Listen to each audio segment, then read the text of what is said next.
Nun, kamu di mana? Assalamualaikum warahmatullahi wabarakatuh. Ampun maaf ya Bu. Tapi tidak apa-apa Ibu. Terima kasih Bapak Ibu sudah kembali hadir ke sini guys. Semoga yang hadir di sini saya doakan pokoknya semoga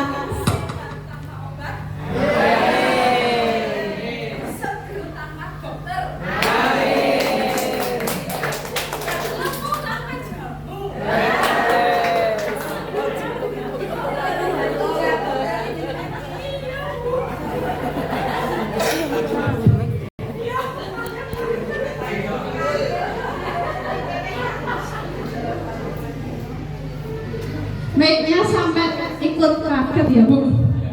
Ya Ibu, perkenalkan saya Bu Fadlilatun dari SD Negeri Tunjungan ya, SD paling pojoknya Kandak ya Bapak Ibu. Nah, itu sekolah kecil di tengah desa tapi alhamdulillah sekolahnya sangat luar biasa. Bapak Ibu, di sini saya ingin menyampaikan ya bagaimana saya di sini mengimplementasikan pembelajaran mendalam. Ini saya ingin bercerita ya Bapak Ibu, terutama untuk yang Bapak Ibu dulu ya. Jadi mungkin kita juga pernah kebingungan sama. Nah, ini proses saya menangani kebingungan tersebut dalam mengimplementasikan pembelajaran mendalam ini.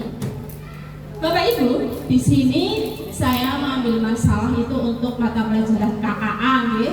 Jadi kan sekarang ada mata pelajaran baru namanya coding dan artificial. Nah, ini saya mengambil materi itu. Lanjut ya Bapak Ibu ya.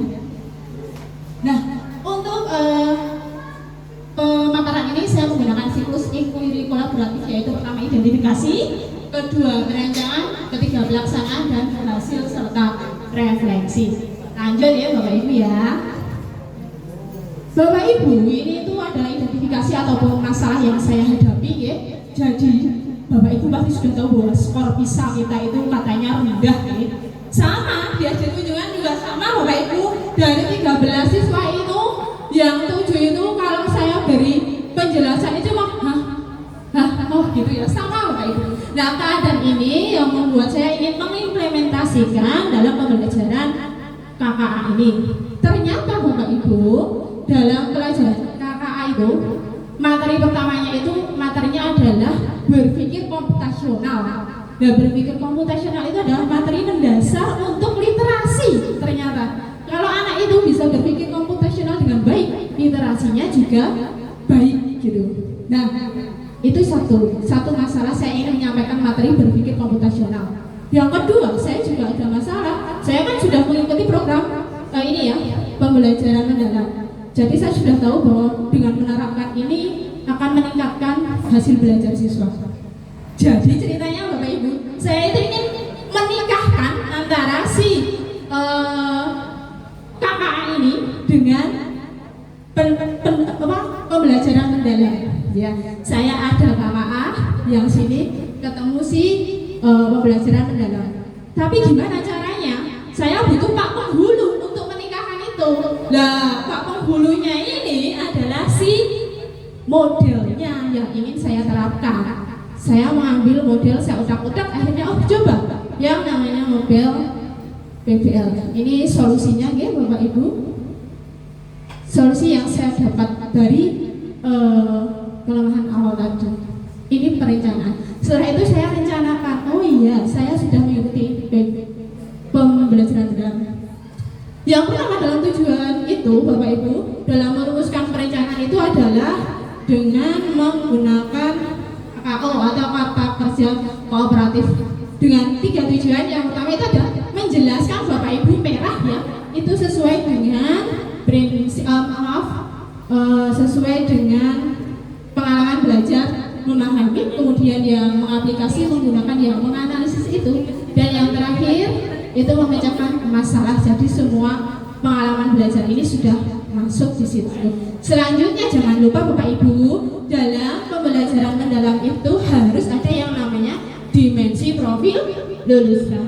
Nah, di situ sesuai dengan materi yang ingin saya sampaikan, itu yang menyangkut itu ya penalaran kritis,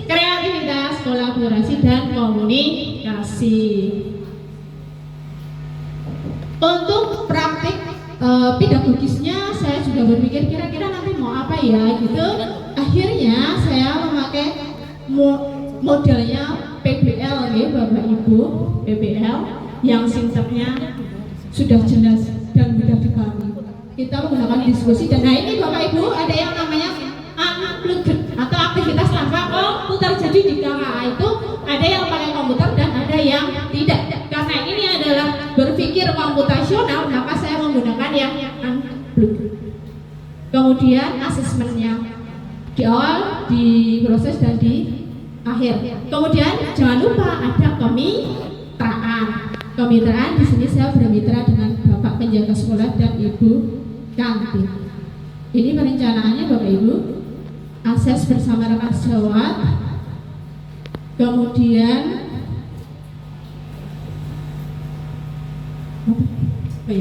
kemitraannya bersama dengan Ibu kantin dan Bapak penjaga sekolah.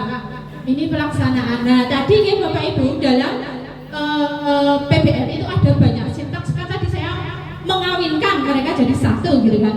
Kita pakai gitu. Oh ternyata sintaks 1 PBL dan sintaks 2 PBL itu masuk ke dalam memahami ya. Jadi oh bisa nih. Kemudian berkesadaran dan bermakna itu prinsipnya. Di kegiatan mengaplikasi itu juga sama Bapak Ibu. Sintaks selanjutnya saya masukkan lagi, ternyata cocok Bapak Ibu, pas itu bisa untuk penyelidikan dan saya memasukkan yang namanya berpikir komputasional itu di situ masuk itu. Kemudian, nah ini ketika siswa melaksanakan proses belajar tadi. Oh iya, mohon maaf Bapak Ibu tadi kelupaan guys. Jadi dalam penerapan berpikir komputasional ini saya mengambil tema atau materi kecil itu adalah sampah untuk medianya seperti itu. Jadi mereka mewawancarai mitra saya itu adalah dekomposisi kalau dalam KKA. Jadi dekomposisi itu mengenali masalah dulu.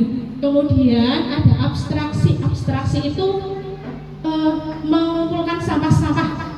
Kemudian ada pengenalan pola. Oh, ini sampah organik, ini anorganik. Itu adalah langkah yang ada dalam materi yang diajarkan. Kemudian yang terakhir adalah merefleksi, berkesadaran, bermakna dan menggembirakan. Nah, ini ternyata pada langkah yang keempat, anak-anak itu menuliskan simbol-simbol. Jadi dalam kodek ya Bapak Ibu itu ada simbol-simbol yang panah dan sebagainya itu masuk ke situ. Kemudian jangan lupa untuk presentasi dan merefleksi. Nah ini Bapak Ibu bisa diperhatikan ya. Mereka membuat kotak-kotak alur. Ini adalah namanya algoritma dalam coding. Seperti itu memang harus ada alurnya. Kemudian ini presentasi dan ini hasil refleksi kami bersama. Nah ternyata Bapak Ibu dari hasil pernikahan yang saya jodohkan tadi antara PM dan kakak ya itu tadi menghasilkan anak-anak Bapak Ibu. Anak-anaknya sangat bagus. Hasilnya apa? Hasilnya ini sesuai dengan tujuan pembelajaran Bapak Ibu. Murid mampu menjelaskan, wah anaknya banyak ya. Ya ini terus tumbuhnya DPL, jangan lupa bagaimana kita memprosesnya anak itu. Lah refleksinya apa? Refleksinya ini Bapak Ibu. Ternyata siswa itu dengan PM jadi tertarik. Kemudian kebutuhan belajar terakomodir dengan baik dan seterusnya. Nah ini yang penting. Tadi sudah disampaikan oleh Pak Iswadi. Aha momennya ketika anak menemukan hal baru. Tidak hanya murid Bapak Ibu, guru pun juga menemukan aha momen ketika saya kira-kira ini mau buat apa ya? Oh iya pakai itu kan gurunya juga dapat aha momennya juga seperti itu. Dan ini perubahannya Bapak Ibu. Selain hasil refleksi, ini juga dapat perubahan.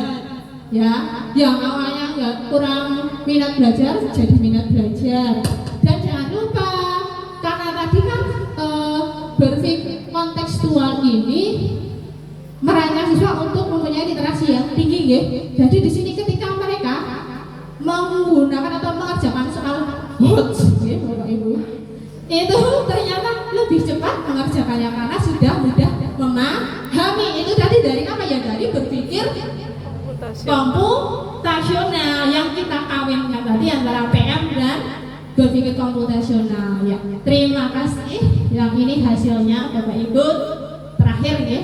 Hasil refleksi dan perubahan. Ini nilai anak-anak biasanya ini yang ini dulu sebelum pakai PM ini masih paling ada yang dapat 5 gitu ya.